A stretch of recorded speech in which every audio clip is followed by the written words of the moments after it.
This is the most important job in the world. It's the toughest job in the world. You should be willing to campaign for every vote. You should be willing to debate anytime, anywhere. I think it's an interesting juxtaposition where we find ourselves. And, you know, I have been willing to do all of that during the entire process.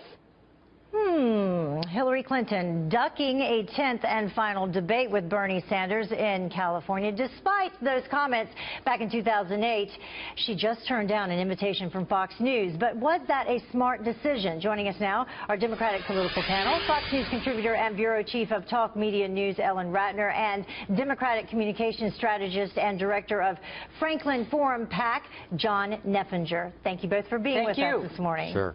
So we'll start right there. Ellen, I'll begin with you. Was it wise for her to turn down this debate opportunity? Well, she's obviously looked at various polls and decided that it was better for her not to debate. Otherwise, I think she would have.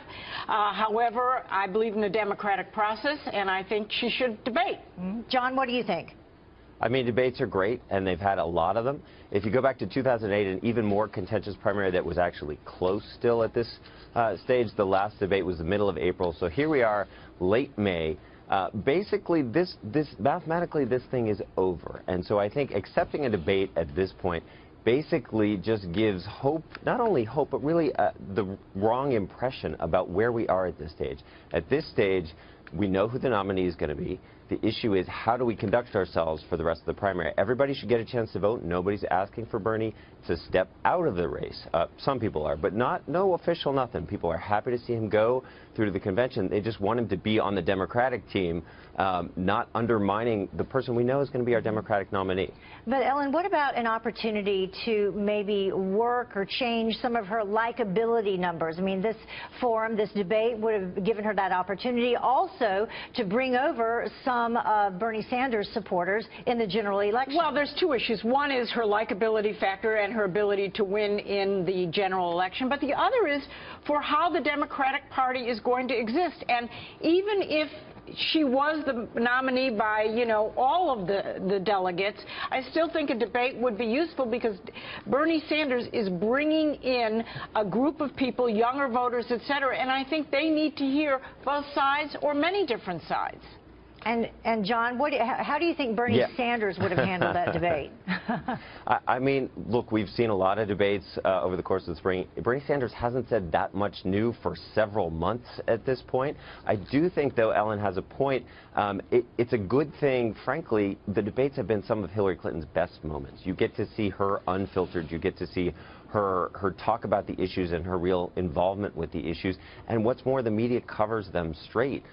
So I do think in some sense it's a bit of a lost opportunity for Hillary Clinton as well. But nevertheless, sort of pretending that there's still a primary happening when this thing is kind of done at this point. You understand why it's time to move on and focus on the general at this point. But that is not happening yet, and there are some big players, some big Democrats. We were talking about this earlier this morning, who have not endorsed anyone yet. That, of course, includes President Obama, Vice President Biden, Nancy Pelosi, Elizabeth Warren, Al Gore, California Governor Jerry Brown. Can they change the game at all, or do endorsements even matter at this point, Ellen? I know that we had a statement that came in overnight from President Obama. He was in Vietnam. He was asked about this, and he kind of skirted around the issue, and he said, to take a phrase from Bernie Sanders, that democracy can be messy. Ellen? Well, yes, democracy is messy, and Bernie Sanders has said that. We know that this is not run as a dictatorship, thank God. And I want to say that, look, you know, even if we have a presumptive nominee right now, it is important to really get these endorsements later when there's a general election. I don't think they're necessary now. We have one more set of elections in 2 weeks, and afterwards we'll get endorsements. And John, very quickly, your response?